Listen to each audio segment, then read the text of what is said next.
안녕하세요, 여러분들. 이병찬의 감성 책방 이병찬입니다. 오늘 제가 여러분들에게 읽어드릴 책은 리처드 탈러와 캐스 선스타인의 넛지입니다. 넛지의 사전적 의미는 팔꿈치로 슬쩍 찌르다인데요. 이 책에서는 약간 다르게 사용됩니다. 한마디로 자유주의적 개입주의.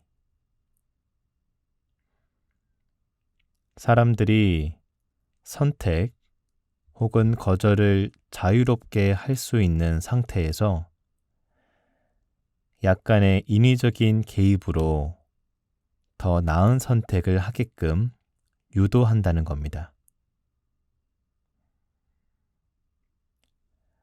이 책의 저자 중 한 분인 리처드 탈러는 이 책을 통해서 노벨 경제학상을 수상하셨대요.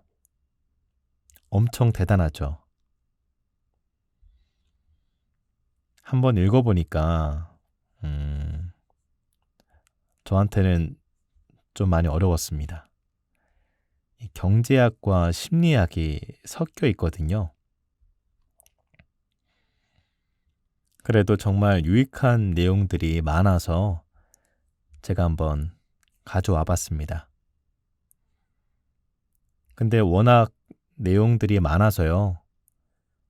전부 읽어드리는 건 어려울 것 같고 유혹에 저항하는 법, 이 부분을 낭독해드리고자 합니다.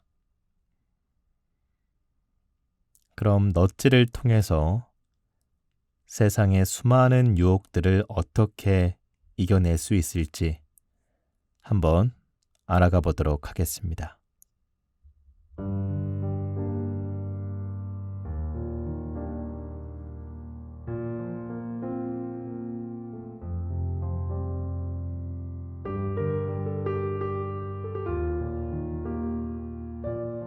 유혹에 저항하는 법. 수년 전 탈러는 어떤 손님들에게 저녁을 대접하면서 와인 한 병과 함께 즐길 만한 안주로 커다란 그릇에 캐슈너트를 담아 내놓았다. 그러나 캐슈너트가 빠른 속도로 없어지자 탈러는 손님들이 입맛이 없어져서 그 다음에 나올 음식을 충분히 즐길 수 없을 거라는 생각이 들었다.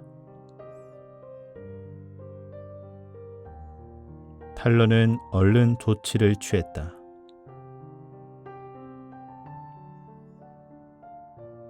캐슈너트 그릇을 집어들고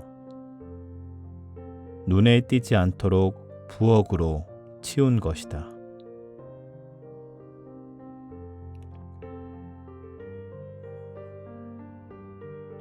그가 돌아오자 손님들은 캐슈너트를 치워줘서 고맙다고 말했다.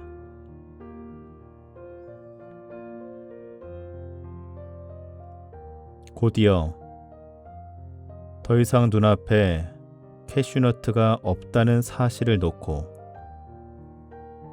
그들이 어떻게 그토록 흡족해 할 수 있는가 하는 이론적인 문제로 화제가 전환되었다.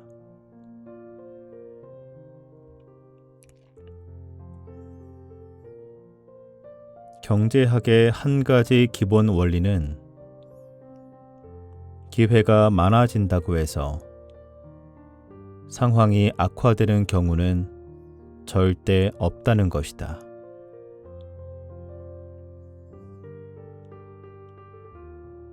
기회가 아무리 많아도 당신은 언제나 그것들을 거절할 수 있기 때문이다.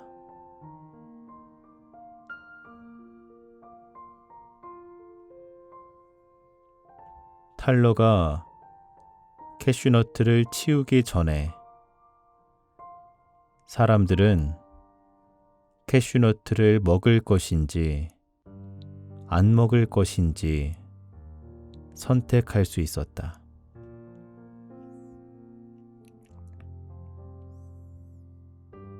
그러나 이제는 그럴 수가 없게 되었다.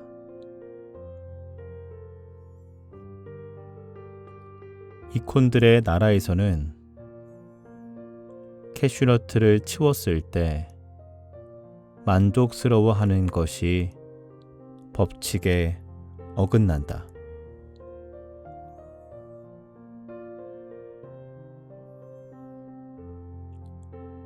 이 예에 대한 이해를 돕기 위해 시간의 흐름에 따라 그들의 선호가 어떻게 바뀌었는지 생각해 보자.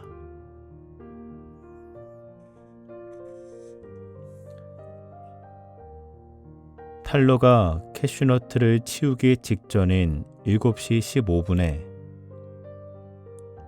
손님들에게는 3가지의 선택안이 주어졌다. 일부만 먹는 것, 전부 다 먹는 것, 그리고 더 이상 먹지 않는 것.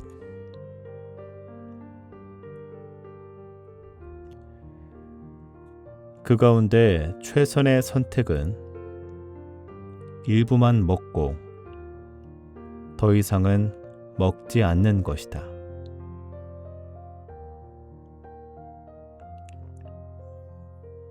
최악의 선택은 전부 다 먹는 것이다.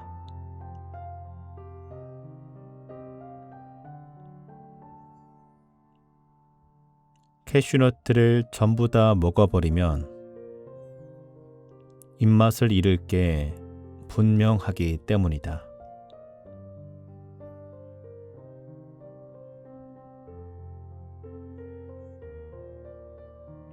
그러나 7시 30분까지 테이블에 캐슈너트가 남아 있었더라면 사람들은 그릇에 있는 너트를 다 먹음으로써 그들이 가장 싫어하는 선택을 하게 되었을 것이다.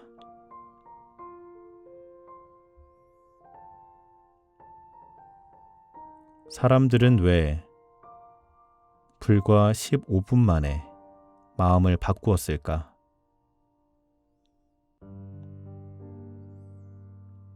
마음을 바꾸었다는 우리의 추측이 정말 옳은 것일까?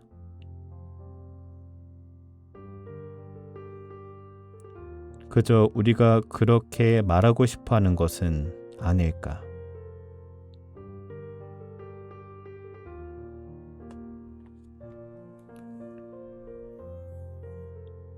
경제학 용어로 표현하면 저녁 식사에 참석한 사람들은 동태적 빌관성을 보여준 셈이다.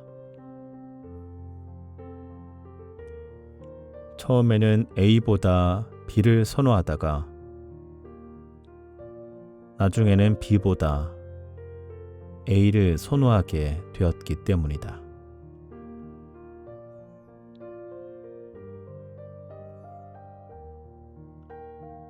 동태적 빌관성은 어디에서나 찾아볼 수 있다.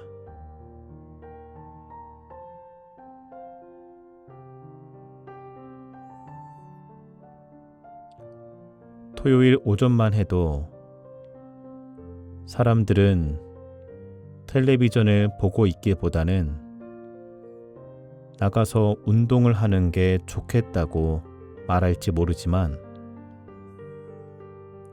막상 오후가 되면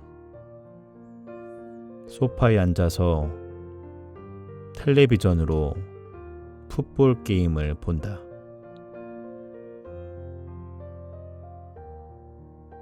그러한 행동을 어떻게 이해해야 하는가?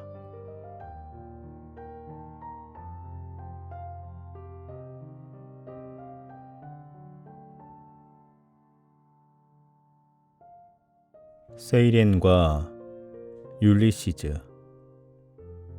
유혹과 자기 통제의 문제.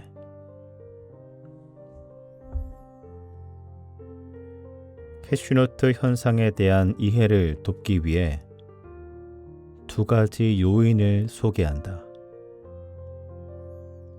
바로 유혹과 무심함이다. 인간은 적어도 아담과 이브 이래로 유혹의 개념은 적절히 이해해왔지만 넛지의 가치를 이해하기 위해서는 그 개념을 보다 정교하게 다듬을 필요가 있다.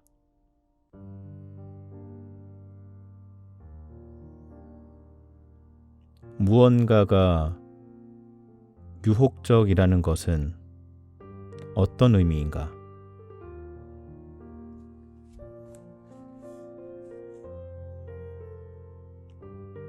미국의 대법관 포터 스튜어트는 포르노를 정의할 수는 없지만 보면 안다고 말한 것으로 유명하다.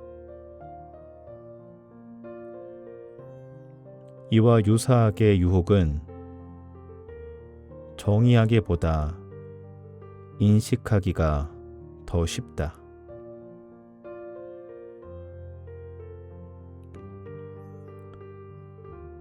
우리가 선호하는 정의는 사람들의 흥분 상태가 시간이 경과함에 따라 달라진다는 것을 인식하도록 요구한다.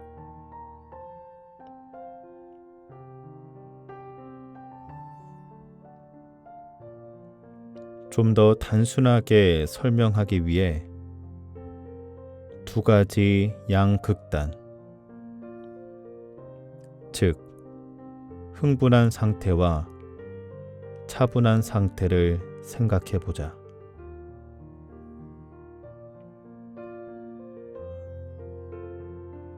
예를 들어 셀리가 배가 몹시 고픈 상태에서 부엌에서 풍기는 맛있는 냄새를 맡았다고 가정해 보자.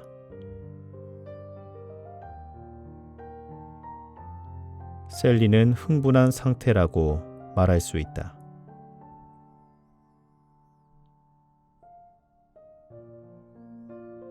반면 목요일에 그녀가 막연히 토요일 저녁 식사 전에 캐슈너트를 정확히 얼마나 내놓아야 하는지 생각하고 있다면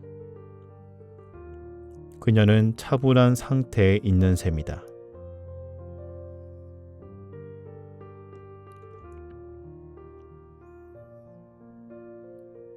우리는 냉정할 때보다 흥분했을 때 더 많이 소비하게 되는 무언가를 유혹적이라고 부른다.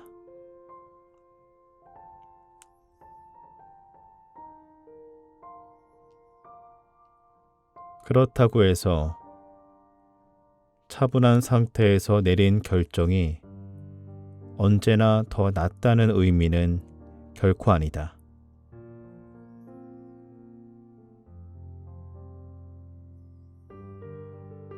예를 들어 때로는 흥분을 해야만 새로운 무언가를 시도하는 데 따르는 두려움을 극복할 수 있다.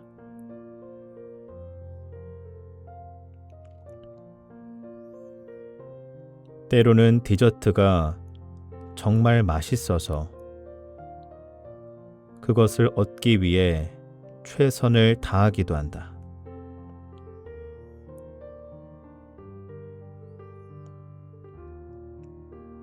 때로는 사랑에 빠지는 것이 가장 좋을 수도 있다.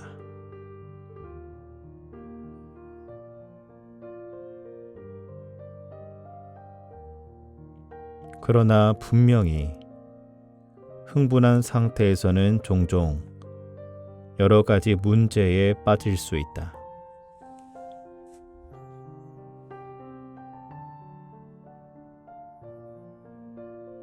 대부분의 사람들은 유혹이 존재한다는 점을 인정하고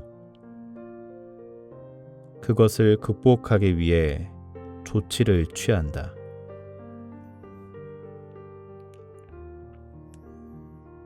고전에서 예를 찾아보면 세이렌들과 그들의 거부할 수 없는 노래라는 위험에 직면한 율리시즈의 경우를 들 수 있다.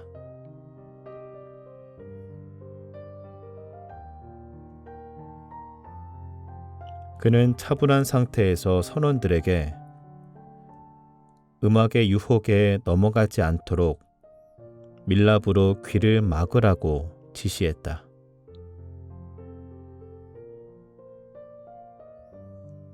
또한 그토록 궁금했던 음악을 직접 들을 수 있되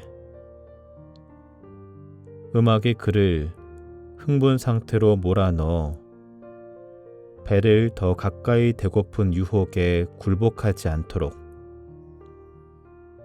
자신을 돛대에 묶어달라고 부탁했다.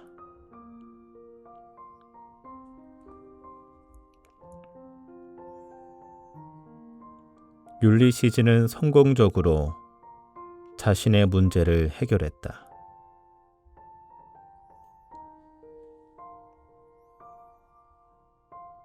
그러나 우리들 대부분은 흥분의 효과를 과소평가하여 자기 통제의 문제에 부딪힌다.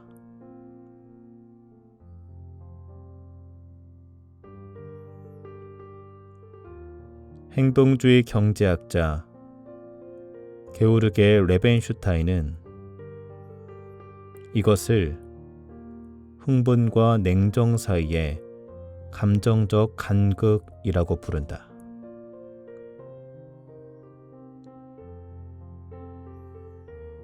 냉정한 상태일 때 우리는 우리의 욕망과 행동이 흥분의 영향력이 들 때 얼마나 변화될 수 있는지 올바로 이해하지 못한다.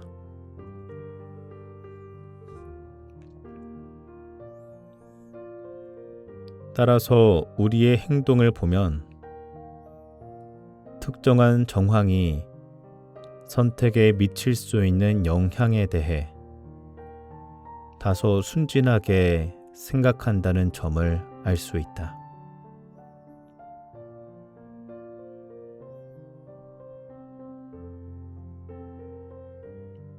예를 들어 다이어트 중인 톰은 사업상 저녁 식사 약속을 잡으면서 와인 한 잔만 먹고 디저트는 안 먹을 수 있다고 생각한다.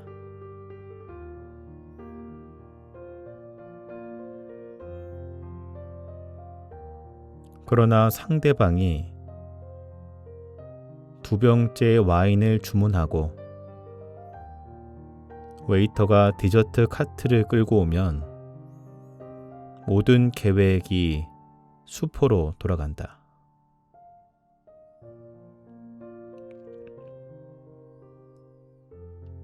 또 다른 예로 말리는 대규모 세일을 하는 백화점에 가서 자신에게 정말 필요한 것이 있는지만 보고 올 수 있다고 생각한다.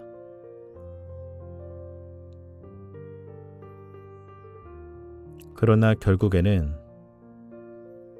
편하지도 않는 신발을 구입하게 된다.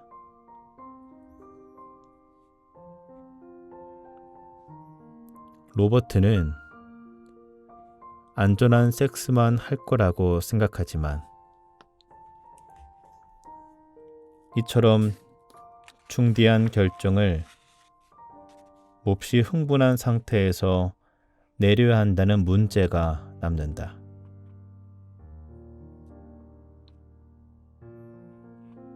흡연과 알코올, 운동 실패, 과도한 대출, 저축 부족 등의 문제를 안고 있는 사람들 역시 이러한 문제들에 의해 영향을 받는다.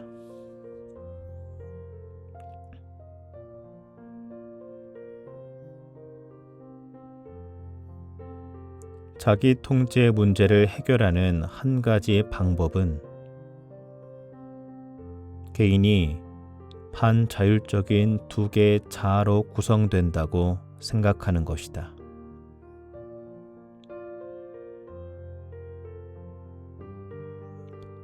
하나는 원시한적인 계획적인 자아이고, 다른 하나는 근시한적인 행동하는 자아이다. 계획하는 자아는 숙고 시스템을 대변하는 것으로서 자신 안에 숨어 있는 미스터 스포크로 생각할 수 있으며, 행동하는 자아는 자동 시스템에 의해 영향을 받는 것으로서 우리들 모두의 내부에 숨어 있는 호모 심슨으로 생각할 수 있다.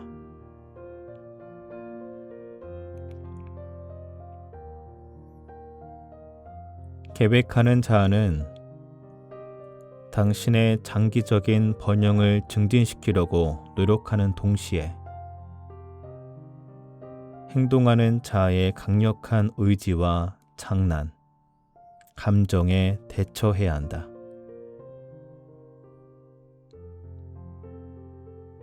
반면 행동하는 자아는 흥분을 동반하는 유혹에 노출되어 있다.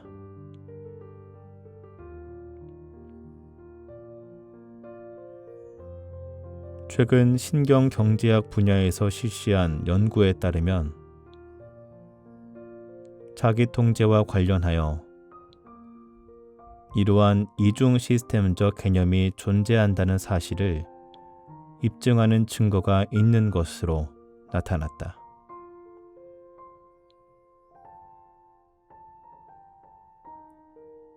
두뇌의 일부는 유혹에 넘어가지만 나머지 부분은 그 유혹에 대응하는 방법을 평가함으로써 유혹을 거부할 수 있도록 설정되어 있다.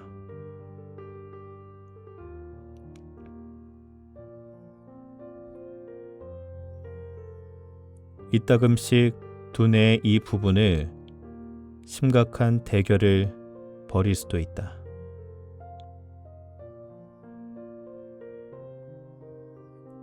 둘 중 한쪽은 패할 수밖에 없는 그런 유형의 대결 말이다.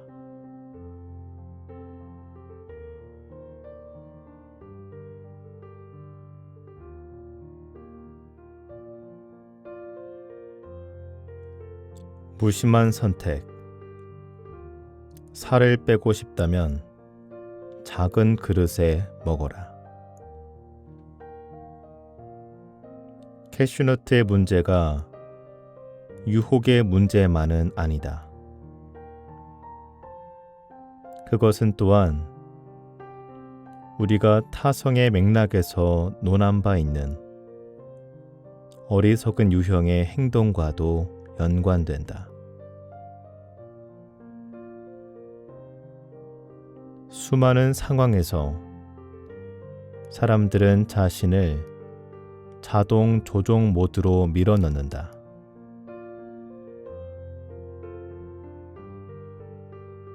이 모드에 들어서면 사람들은 당면 과제에 적극적으로 주의를 쏟지 않는다. 그런 면에서 자동 시스템은 매우 편리하다.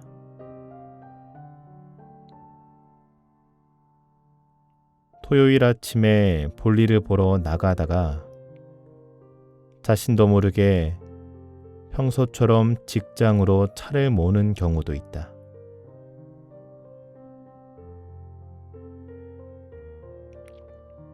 그러다가 문득 원래 가려던 곳, 즉 식품점과는 정반대 방향으로 가고 있음을 깨닫는다.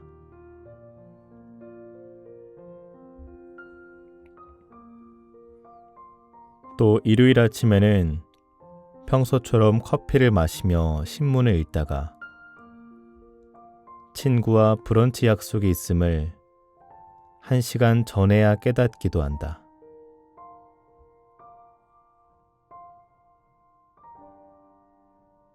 특히 먹는 일은 우리가 수행하는 활동들 가운데 가장 무심한 행동에 속한다는 점이 밝혀진 바 있다.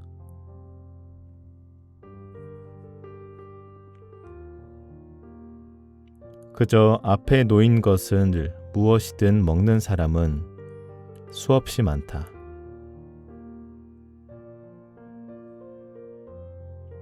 곧이어 좋은 음식이 나온다는 사실을 알면서도 커다란 그릇에 담긴 캐슈너트가 그렇게 쉽게 바닥나는 것도 바로 그런 이유에서이다.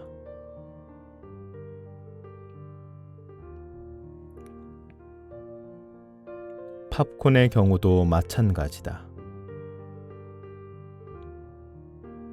심지어 상한 팝콘에도 같은 일이 일어난다. 몇 년 전 브라이언 원싱크 교수와 그의 동료들은 시카고의 어느 영화관에서 영화 관람객들에게 상한 팝콘을 무료로 한 통씩 제공하는 실험을 수행했다.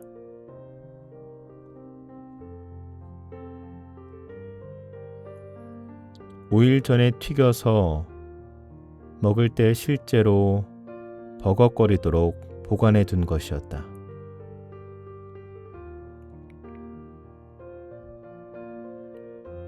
구체적으로 팝콘이 상했다고 알려주진 않았지만 관람객들은 그 팝콘을 마음에 들어 하지 않았다.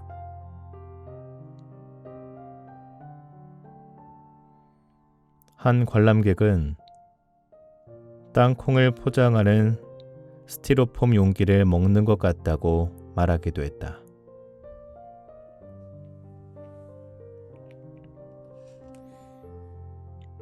어쨌든 관람객의 절반에게는 팝콘을 커다란 통으로 나눠 주었고 나머지 절반에게는 중간 크기의 통으로 나눠 주었다.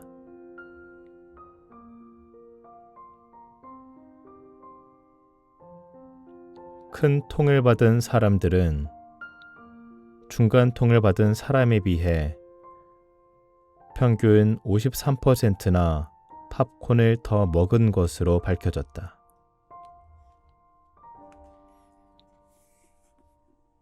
팝콘이 맛있다고 생각하지 않았는데도 말이다.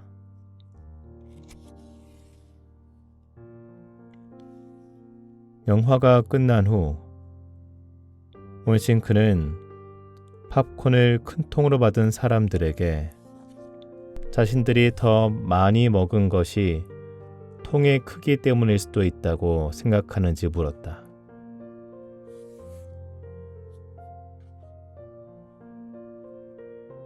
그러자 대부분은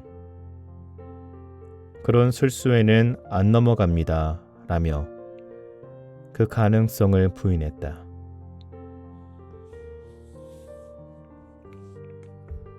그러나 그들의 생각은 틀렸다.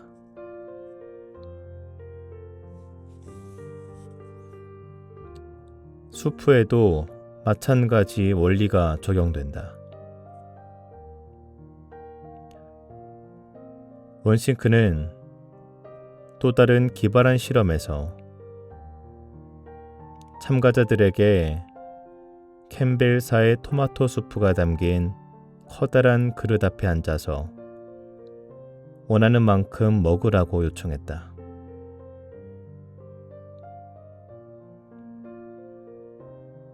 피실험자들에게는 알리지 않았지만 사실 그 수프 그릇은 자동으로 리필이 되도록 고안되어 있었다. 아무리 먹어도 그릇이 비지 않았던 것이다.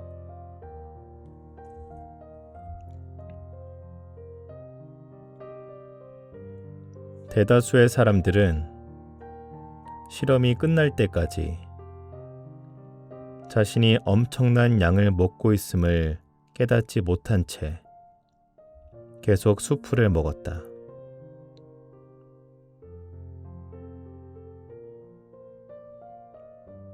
제공되는 음식의 양이 많으면 많이 먹을 수밖에 없다.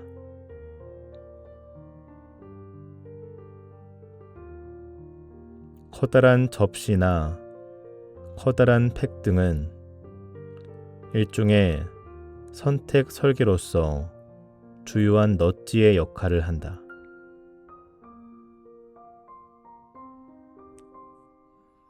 여기서 힌트를 주자면, 살을 빼고 싶다면 작은 접시들을 준비하고 쇼핑할 때는 작은 팩으로 사며 냉장고에 유혹적인 음식을 넣어두지도 말아라.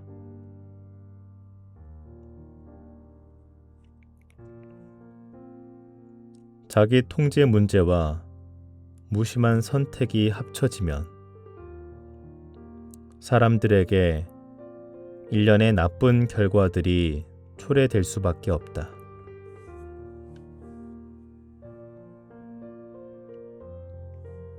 수만 명의 미국인들은 흡연이 끔찍한 건강 문제를 초래한다는 증거가 있음에도 불구하고 여전히 담배를 피우고 있다.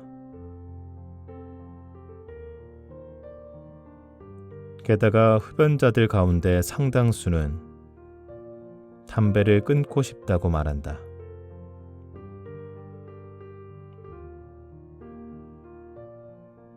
미국인의 약 3분의 2는 과체중이거나 비만이며 상당한 보조금을 지급해도 회사의 은퇴저축 프로그램에 가입하지 못하는 사람들도 많다.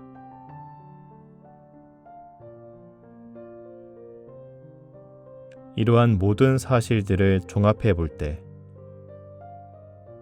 넛지를 통해 혜택을 얻을 수 있는 사람은 상당수에 달할 것이다.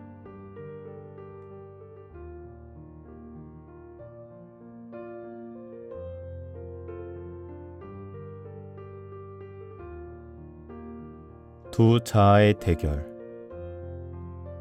계획하는 자아가 행동하는 자아를 통제하는 전략들.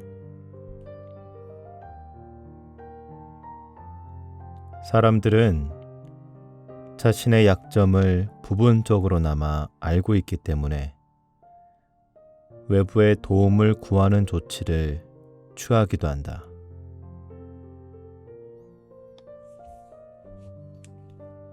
예를 들어 식품점에서 사야 할 품목을 기억하기 위해 미리 목록을 작성하기도 하고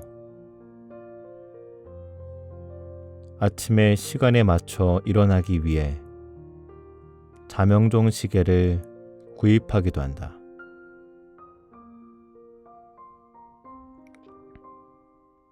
또는 친구들에게 디저트를 먹거나 담배를 피우는 행위를 막아달라고 부탁하기도 한다.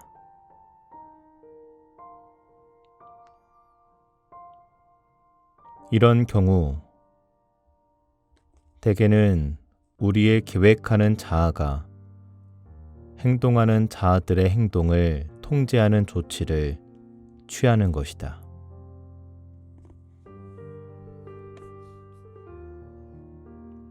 안타까운 일이지만 행동하는 자아는 통제하기가 힘들기 때문에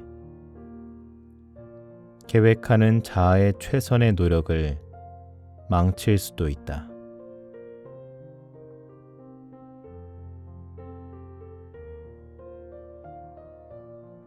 평범하지만 많은 것을 암시하는 자명종 시계의 예를 생각해 보자.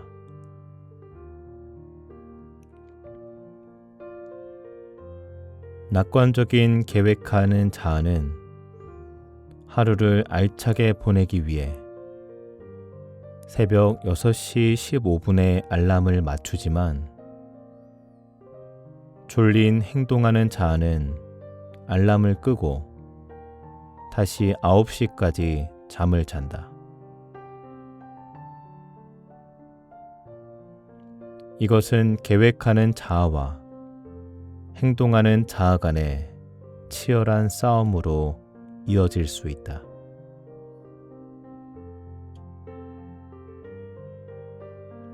계획하는 자아는 일부러 자명종 시계를 침대에서 멀리 떨어뜨려 놓기도 한다.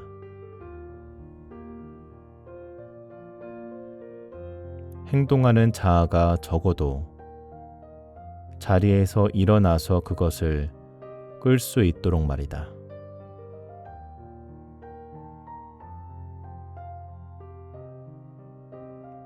그러나 행동하는 자아가 시계를 끄고 다시 잠자리로 기어 들어가면 모든 게 수포로 돌아간다.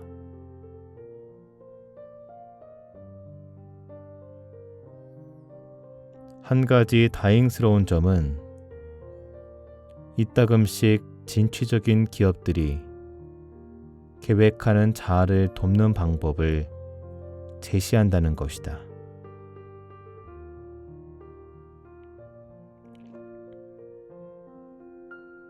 자명종식의 클러키를 보자. 클러키는 당신이 침대에서 나오지 않으면 도망을 다니며 숨는 자명종 시계이다. 계획하는 자아는 행동하는 자아가 아침에 몇 분이나 선잠을 잘 수 있는지 정한 다음 그대로 숫자로 입력한다.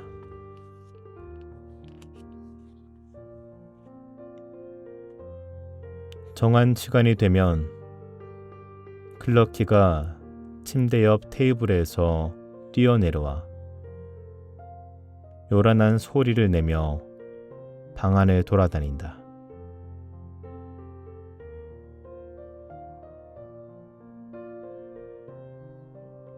그 소리를 끄기 위해서는 반드시 침대에서 나와 그 고약한 물건을 찾아야 한다.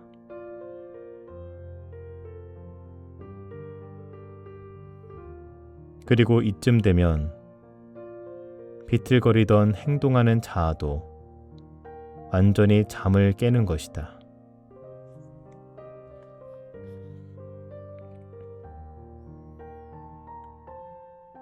계획하는 자아들은 클러키처럼 여러 가지 가능한 전략들을 통해 행동하는 자아의 저항을 통제할 수도 있지만 때로는 외부의 도움을 받을 수도 있다.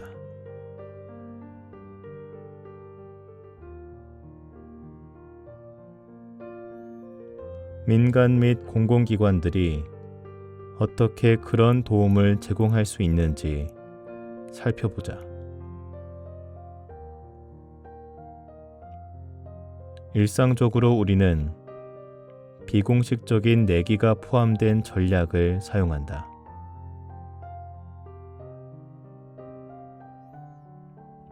탈러는 이러한 전략을 활용하여 젊은 동료 한 명을 도운 바 있다.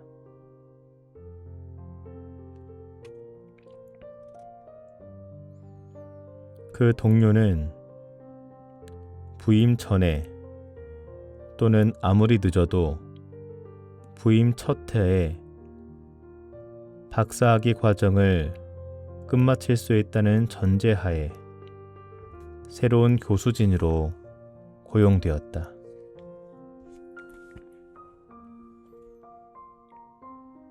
논문을 끝마칠 경우 데이비드는 강력한 재정적 인센티브를 포함하여 수많은 인센티브를 얻을 수 있었다.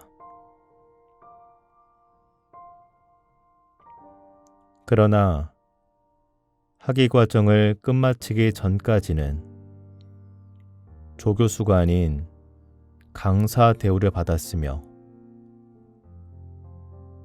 그의 월급의 10%에 해당하는 통상적인 은퇴연금 지원금도 받을 수 없었다.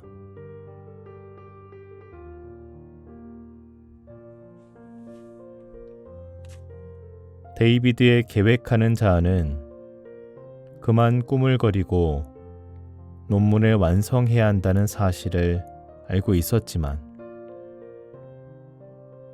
그의 행동하는 자아는 좀 더 흥미로운 프로젝트들에 빠져 논문을 끝마치는 고된 일을 미루고 있었다.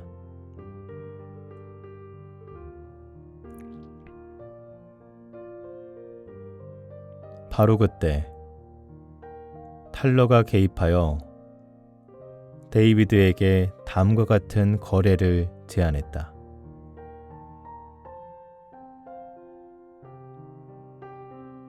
데이비드는 탈러에게 $100짜리 수표 몇 장을 써주고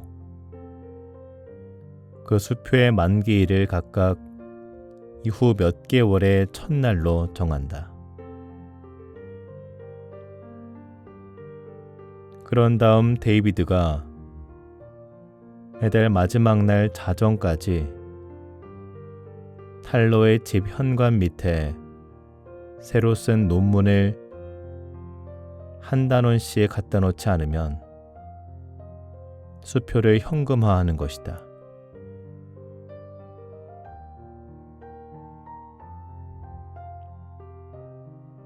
게다가 탈러는 그 돈으로 파티를 열되 데이비드는 초대하지 않기로 했다.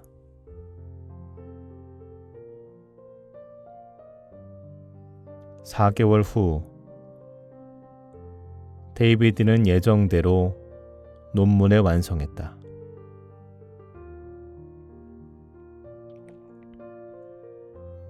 한 번도 마감 시간을 어기지 않았다.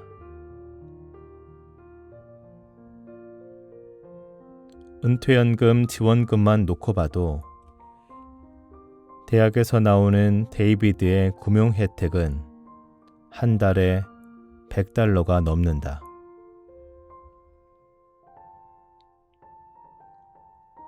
그럼에도 불구하고 $100짜리 수표의 현금화라는 인센티브가 효과를 발휘했다는 것은 매우 교훈적인 일이 아닐 수 없다.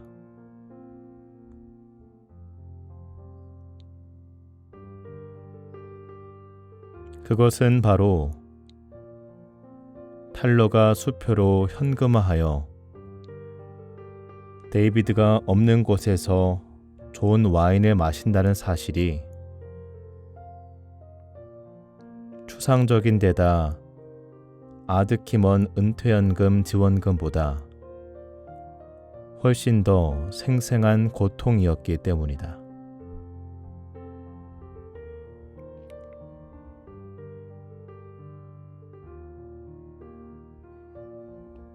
탈러의 친구들 가운데는 이러한 인센티브 프로그램으로 사업을 벌여 그와 경쟁하겠다고 으름장을 놓는 사람들도 많았지만 탈러는 이러한 사업을 벌이려면 실제로 수표를 현금화할 정도의 대단한 괴짜로 이름을 날려야 한다고 지적했다.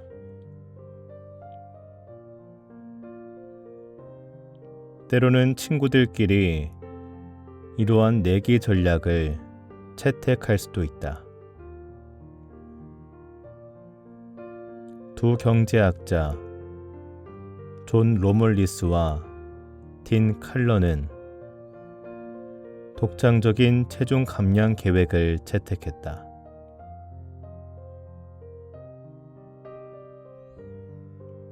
대학원에서 경제학을 전공하던 존과 딘은 취직을 준비하면서 고용주들과 먹고 마시는 사이에 자신들의 체중이 늘고 있음을 깨달았다.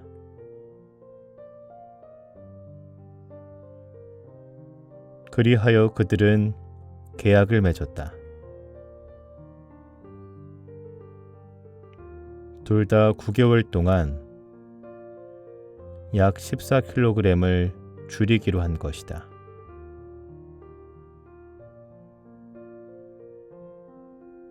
둘 중 한 사람이 실패하면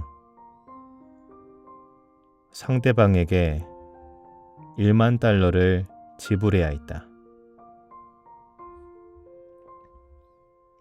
내기는 대성공이었다.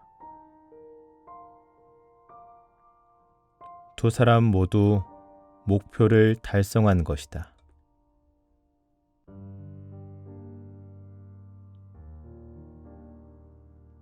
곧이어 그들은 그보다 훨씬 힘든 문제, 즉 체중 유지로 관심을 돌렸다.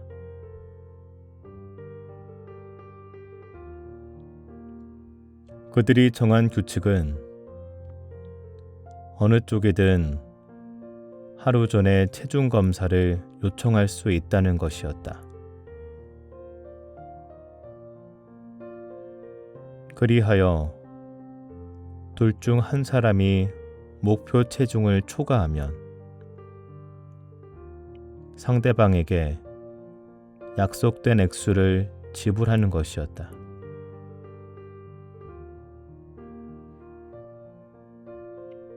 (4년) 동안 몇 번의 체중 검사가 있었지만 각각 한 번씩을 제외하고는 한 번도 체중이 초과되지 않았다.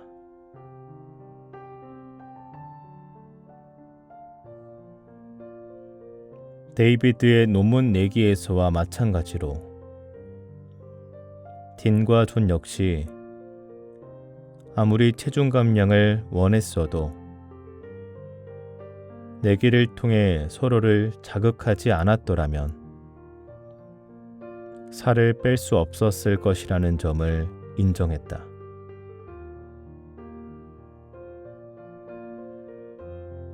보다 공식적인 형태의 전략들도 쉽게 상상해 볼 수 있다.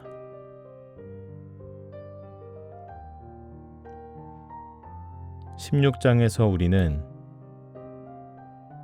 웹사이트 stick.com을 만나볼 것이다.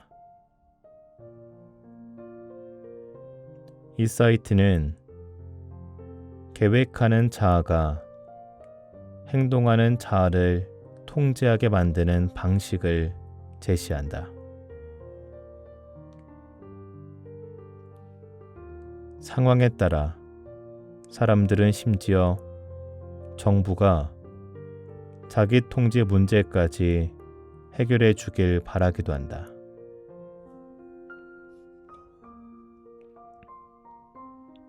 극단적인 경우 정부는 일부 항목들을 금할 수도 있다.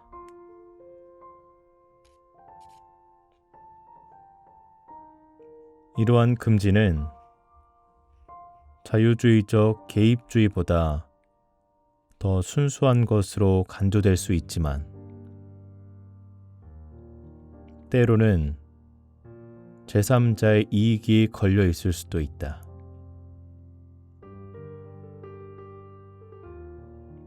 또 개인들이 정부의 간섭을 그리 달가워하지 않는 경우도 있다.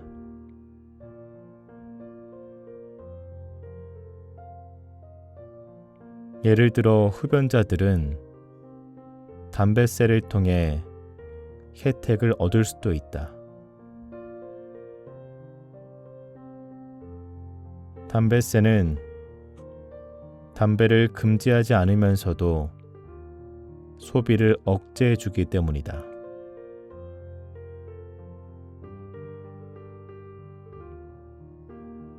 또한 몇몇 주들은 도박꾼들을 카지노 출입 금지자 명단에 올릴 수 있는 제도를 만듦으로써 그들에게 도움을 주려고 노력해왔다.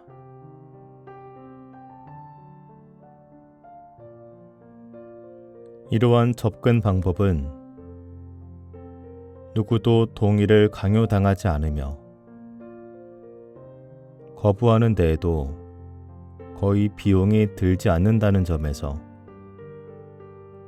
말 그대로 자유주의적이다.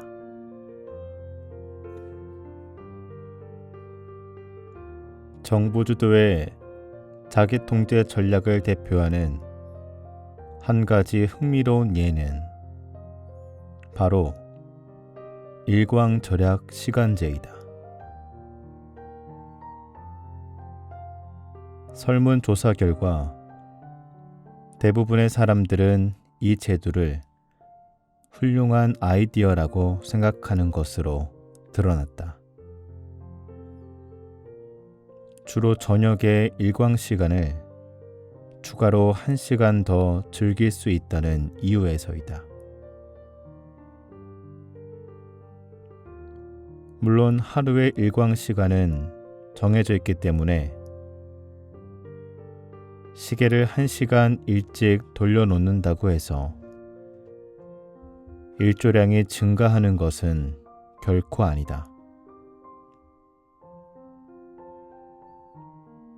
그러나 단순히 시간의 흐름을 바꾸는 것, 즉 6시를 7시로 부르는 것만으로도 우리 모두는 1시간 일찍 일어나도록 넛질을 당한다.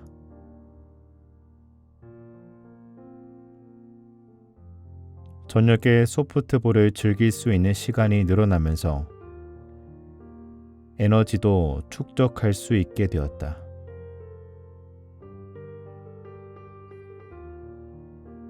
그 역사를 살펴보면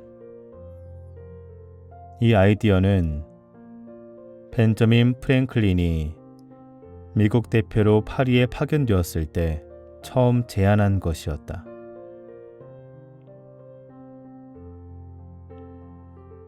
지독한 구두쇠로 유명했던 프랭클린은 자신의 아이디어를 활용할 경우 양초를 수천 파운드 절약할 수 있다고 추산했다.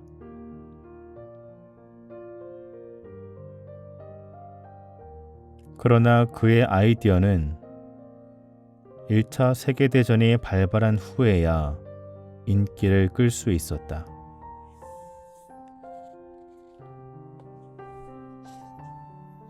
사실 정부가 전혀 필요치 않는 경우도 많다. 시장이 자기통제 서비스를 제공하기 때문이다. 기업들은 계획하는 자아가 힘을 키워 행동하는 자아와 맞서 싸우도록 도움으로써 많은 돈을 벌고 있다. 대개의 경우 선을 행하는 동시에 수익까지 올리면서 말이다.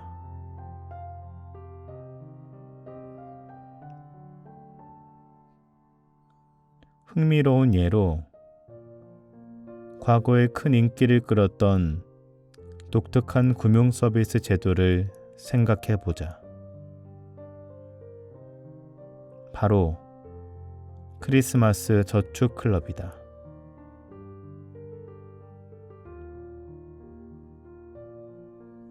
전형적인 운영 방식은 다음과 같다.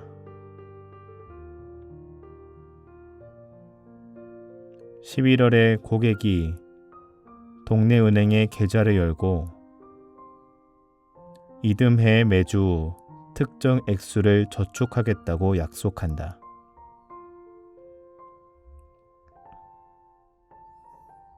예금액은 1년 이내에 인출할 수 없으며 1년 후 크리스마스 쇼핑 시즌에 맞춰 전액을 찾는다. 이러한 계좌의 이자율은 보통 0에 가깝다.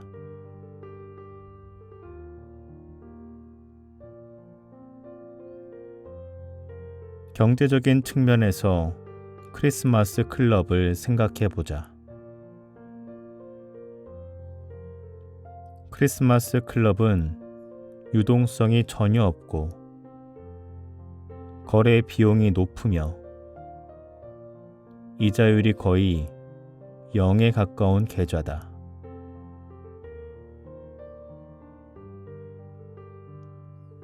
경제학 수업에서는 이러한 기관이 생존할 수 없다는 것을 아주 쉽게 입증할 수 있다.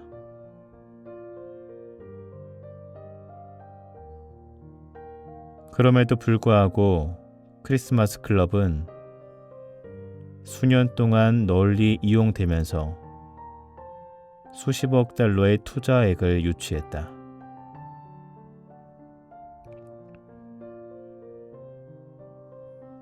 그러나 우리가 다루는 대상이 이콘이 아닌 인간이라는 점을 감안하면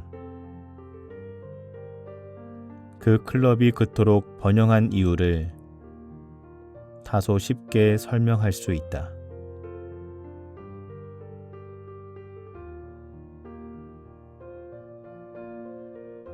크리스마스 선물을 살 자금이 충분하지 않은 가정들은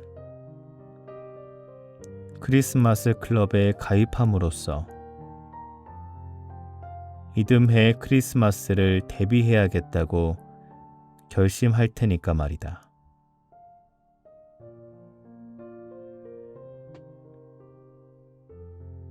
충분한 선물값을 마련할 수 있다는 보장을 생각하면 매주 저축을 하는 데 따르는 불편과 이자의 손실은 그리 큰 문제가 아니다.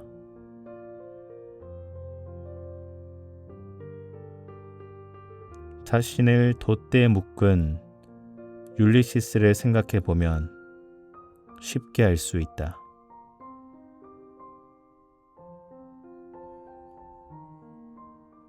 돈을 인출할 수 없다는 사실은 플러스 요소이지 마이너스가 아니다.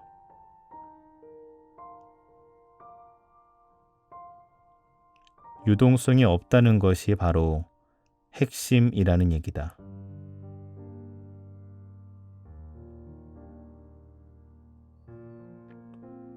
크리스마스 클럽은 여러 가지 면에서 인출보다 저축이 더 편하도록 고안된 성인용 돼지 저금통이다.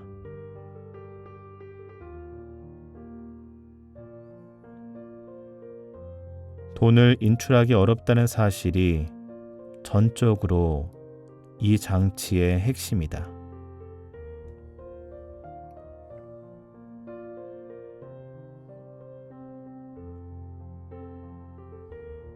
크리스마스 클럽은 여전히 존재하긴 하지만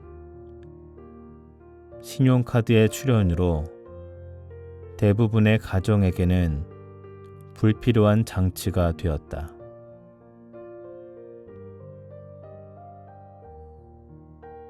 크리스마스 쇼핑 자금을 충분히 조달할 수 있게 된 이상 미리 돈을 저축할 필요가 없기 때문이다.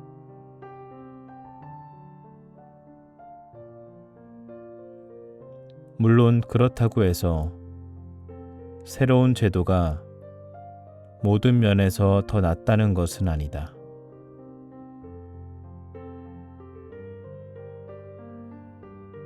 일 년 동안 돈을 인출하지도 못한 채 거의 0의 이자율로 저축하는 것은 다소 어리석게 보이며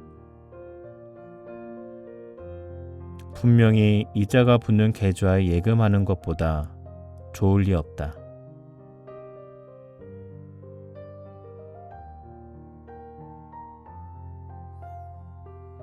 그렇다고는 해서 신용카드로 빚을 내서 18%가 넘는 이자를 지불하는 것보다는 이자를 전혀 못 받는 쪽이 나을 것이다.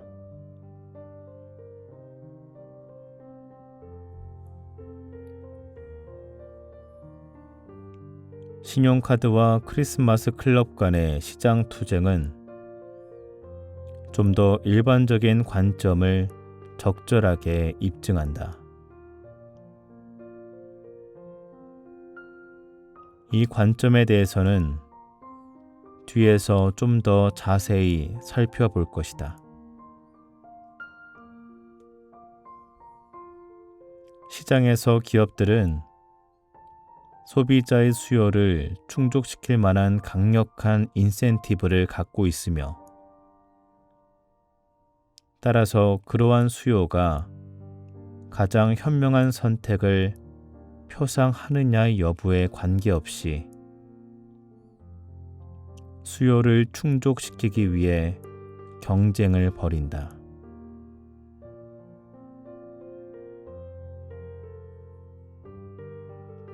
한 기업이 크리스마스 클럽처럼 똑똑한 자기 통제 방책을 고안해 냈다고 해도 다른 기업이 돌려받을 것을 예상하고 대부를 제한하는 것까지 막을 수는 없다.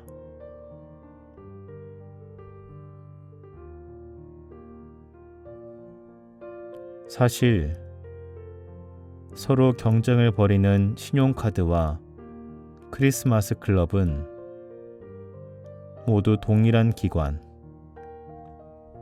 즉 은행이 제공하는 서비스다.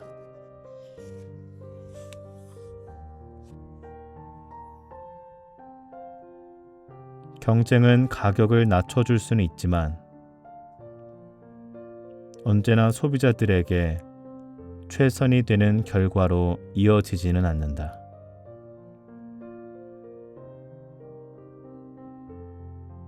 심지어는 우리가 적절한 선택을 하고 있을 때에도 경쟁적인 시장이 끼어들어 부적절한 선택에 대한 마지막 저항을 무력시킬 방안들을 모색한다.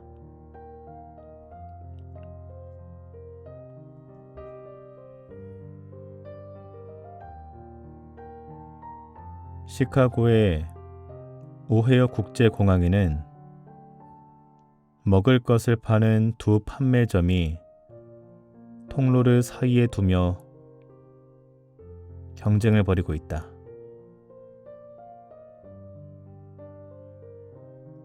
한 군데는 과일과 요구르트, 여타의 건강식품을 판매한다. 다른 한 군데는 무려 730칼로리와 24g의 지방을 자랑하는 계피빵 시나본을 판매한다.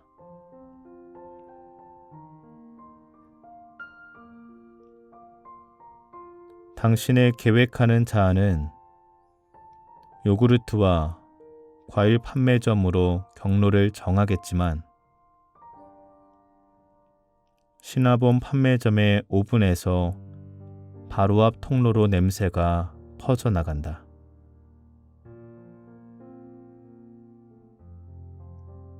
늘 사람들은 더 길게 줄을 서는 곳은 어디일까?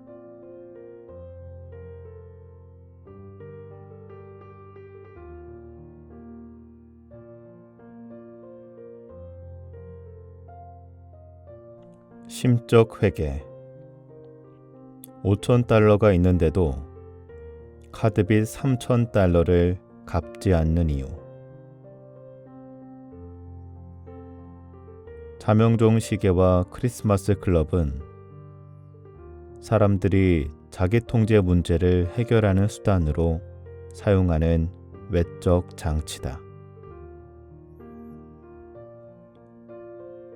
이 문제에 대한 또 다른 접근법은 심적 회계라는 내적 통제 시스템을 활용하는 것이다.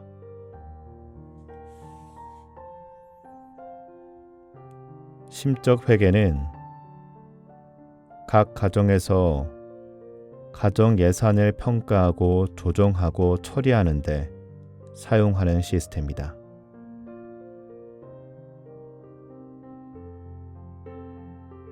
우리는 거의 모두가 심적 회계를 사용하고 있다. 다만 그것을 자각하지 못하는 것뿐이다.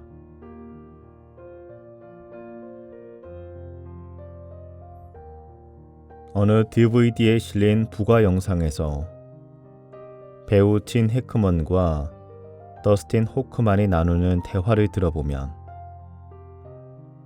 그 개념을 적절하게 이해할 수 있다.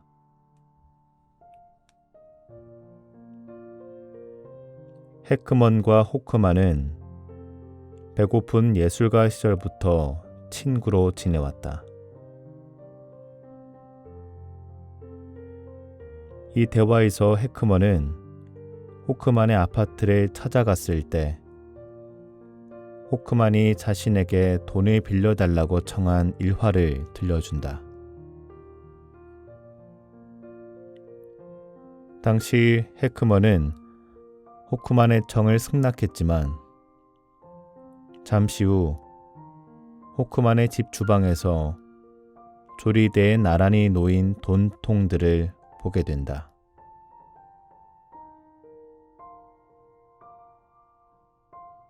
하나에는 집세라는 라벨이, 또 하나에는 공과금이라는 라벨이 붙어 있었고,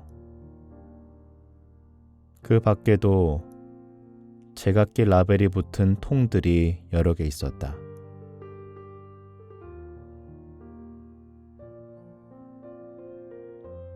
해크먼이 통에 돈이 그렇게 많은데 왜 돈을 빌려야 하느냐고 묻자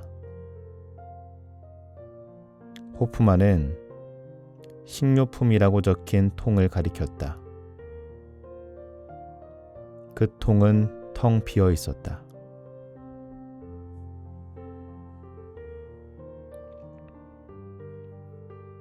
경제이론에 따르면 돈은 대체 사용이 가능한 것이다.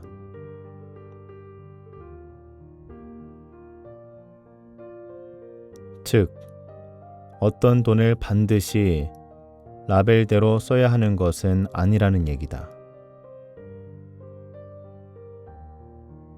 집세통에 든 $20로도 식료품통에 든 $20와 똑같은 양의 식료품을 구입할 수 있다.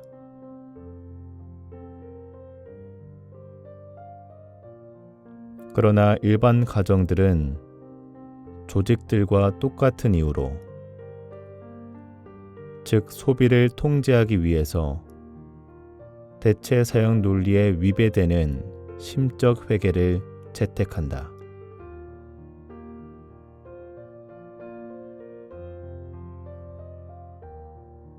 대부분의 조직들은 각 활동별로 예산을 정해놓는다.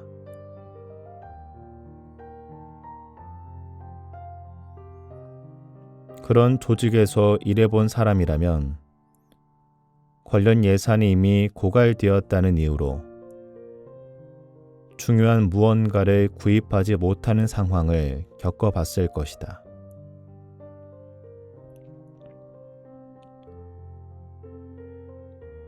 더스틴 호프만이 주방 조리대에 있는 집세를 식료품에 쓸 수 없었듯이 어느 한 항목의 예산이 부족해도 다른 예산 항목에 남아있는 돈을 쓸 수는 없다는 얘기다.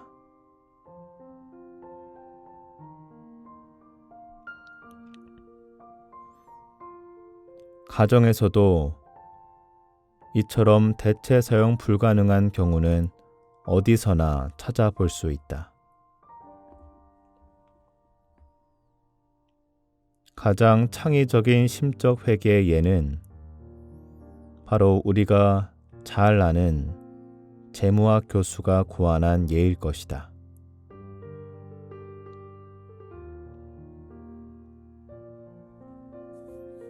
그는 매년 초에 일정에게 돈을 자선단체인 유나이티드 웨이 기부금으로 할당해 놓는다.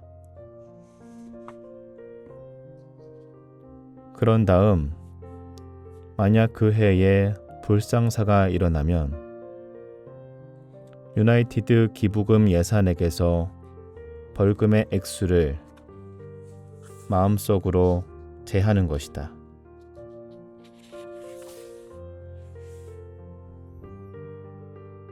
그에게는 이러한 심적 회개가 작은 금융사고에 대한 일종의 보험 역할을 한다.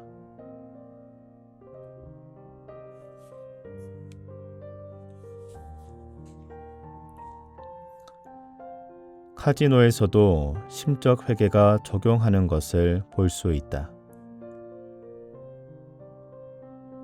어떤 도박꾼이 운이 좋아서 초저녁에 돈을 땄다고 가정해보자.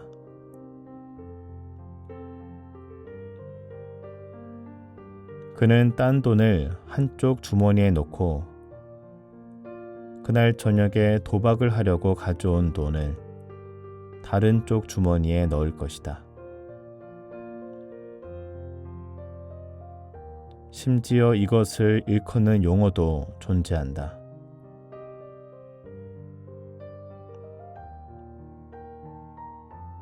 도박사들은 최근에 딴 돈을 하우스 머니라고 부른다.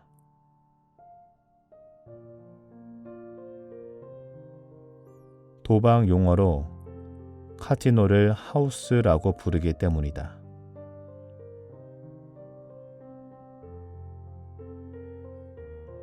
딴 돈의 일부를 베팅하는 것은 하우스 머니로 도박한다고 한다.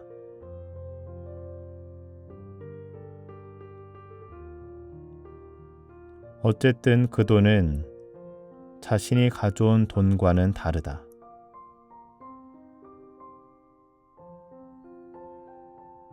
실험 결과 사람들은 하우스 머니라고 생각하는 돈으로는 보다 기꺼이 도박에 참여할 의사가 있는 것으로 나타났다.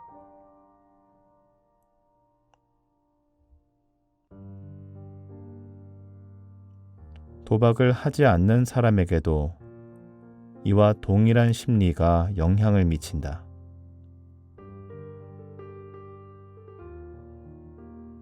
투자를 해서 돈을 번 사람들은 딴 돈으로 기꺼이 큰 모험에 뛰어든다.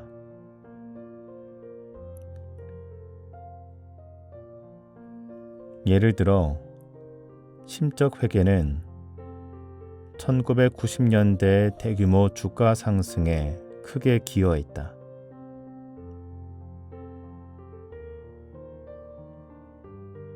수많은 사람들이 지난 몇 년 동안 주식으로 벌어들인 돈만으로 투자를 하는 것이라고 합리화하며 점점 더 높은 리스크를 감수했기 때문이다.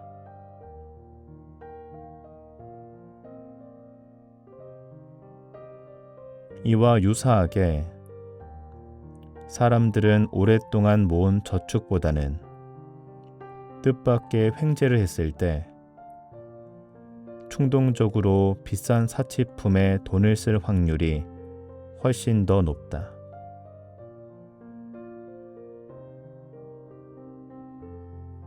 오랫동안 모은 돈도 사실은 당장 쓸 수 있는 돈인데 말이다.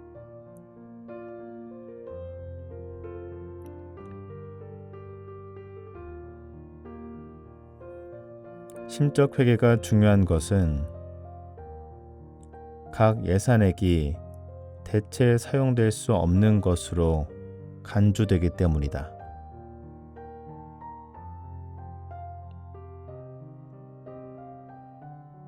더스틴 호프만이 사용한 돈통은 대부분 사라진 것이 사실이다.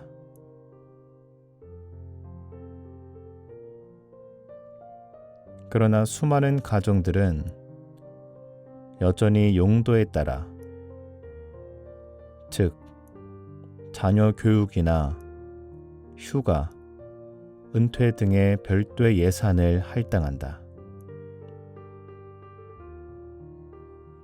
많은 경우 원장에 기입되는 것과는 반대로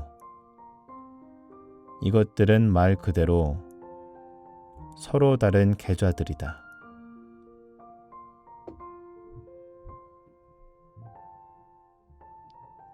즉, 절대 다른 용도로 쓰일 수 없다는 의미다.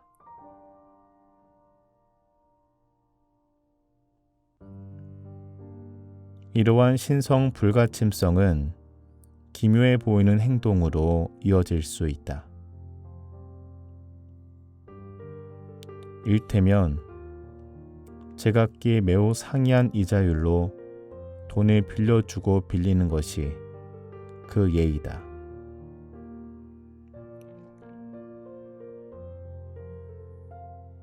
데이비드 그로스와 닉 소울레스는 미국 표본 집단을 선정하여 조사한 결과 일반 가정의 경우 유동 자산으로 $5,000 이상을 갖고 있으면서도 평균 이율이 18%가 넘는 신용카드 부채를 거의 $3,000씩 보유하고 있다는 점을 발견했다.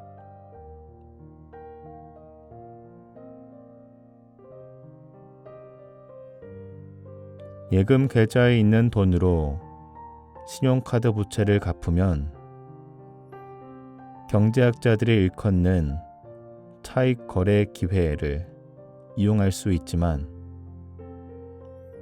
대다수의 가정들은 이를 실천하지 않는다.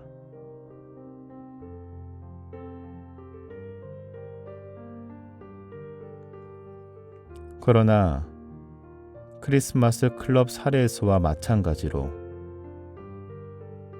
이러한 행위는 보이는 것만큼 어리석은 것이 아닐 수도 있다.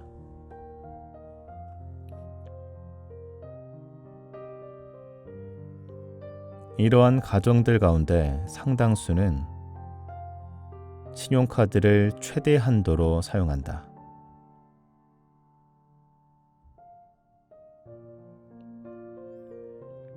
그들은 예금 계좌에 있는 돈으로 신용카드 부채를 갚은 다음 곧이어 다시 한도에까지 사용하리라는 것을 스스로도 알 것이다.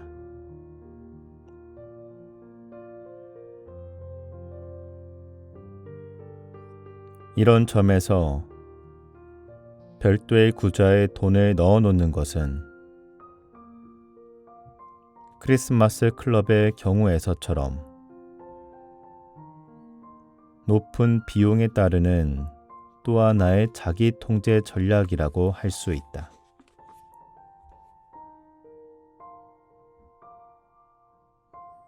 물론 많은 사람들은 저축을 못한다고 크게 걱정하지 않는다. 그러나 실제로 돈을 쉽게 쓰지 못하는 사람들도 있다.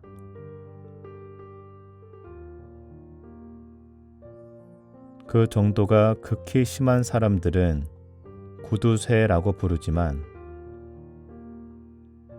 때로는 보통 사람들도 꼭 필요한 것을 구입하지 못하는 경우가 있다.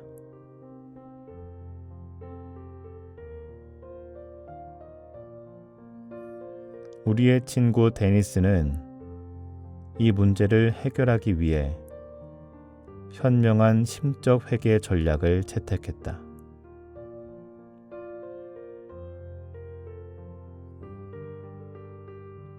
(65세가) 되었을 때 데니스는 아내와 둘 다 정직으로 일하고 있음에도 불구하고 사회보장급여를 수령하기 시작했다.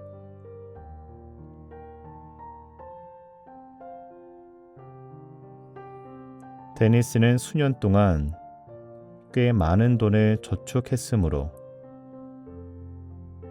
병약해지기 전에 자신이 좋아하는 것들을 하되 비용 때문에 나중으로 미루는 일이 없도록 보장받고 싶었다.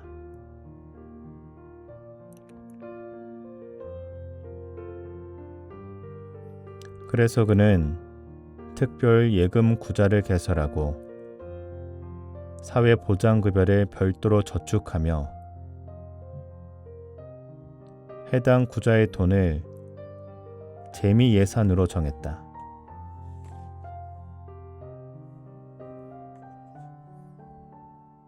그 돈으로 멋진 새 자전거나 훌륭한 포도주를 구입할 수는 있지만 지붕 수리 등의 비용을 납부하는 일은 절대 용인할 수 없다는 의미로 말이다.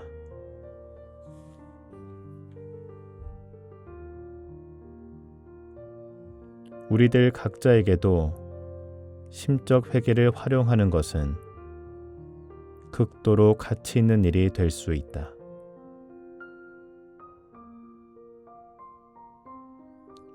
삶을 보다 재미있고 안전하게 만들어주기 때문이다.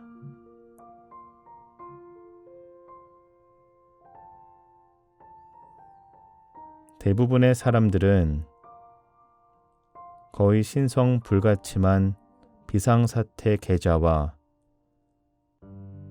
자유롭게 이용 가능한 오락 및 재미 계좌를 활용함으로써 많은 혜택을 얻을 수 있다.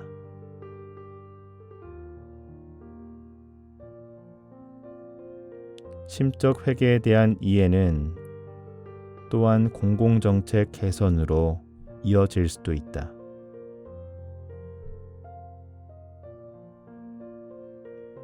앞으로 보게 되겠지만 사람들의 저축을 장려하고 싶다면 저축 증가분을 심적 계좌로 전환시키는 것이 중요할 것이다.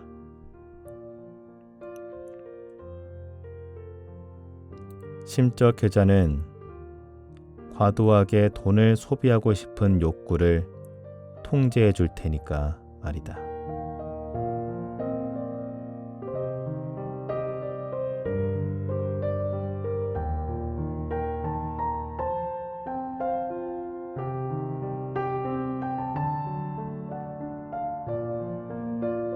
네, 리처드 탈러, 캐스 선스타인 지음의 넛지 일부분을 낭독해드렸습니다. 계획하는 자아와 행동하는 자아, 이 두 자아가 항상 싸운다는 말 정말 공감이 가지 않나요? 한 예로 내일 꼭 10분 일찍 일어나서 아침에 여유롭게 출근 준비해야지 계획하고 마음도 먹고 그렇게 해서 잠이 들었는데 아침만 되면 꼭 5분 더 자고 있는 스스로를 발견하고 있죠. 결국 행동하는 자아가 계획하는 자아를 이긴 거죠. 또 기억에 남는 게 살을 빼려면 작은 그릇에 먹으라는 겁니다. 제 뇌피셜이긴 합니다만 우리 민족이 대식가인 이유는 밥그릇이 엄청 커서가 아닐까 싶어요. 여러분들 혹시 옛날 조상님들의 밥상 사진 보신 적 있으세요? 밥그릇이 어마어마하게 큽니다. 그러니까 밥 양도 많겠죠. 이거는 당장이라도 실천할 수 있으니까 살을 빼고 싶으신 분들은 바로 작은 그릇으로 식사를 시작해 보시길 바랍니다. 이병찬의 감성 책방 여기서 마무리하고요. 저는 또 다른 좋은 책으로 돌아오겠습니다. 끝까지 들어주셔서 진심으로 감사드립니다.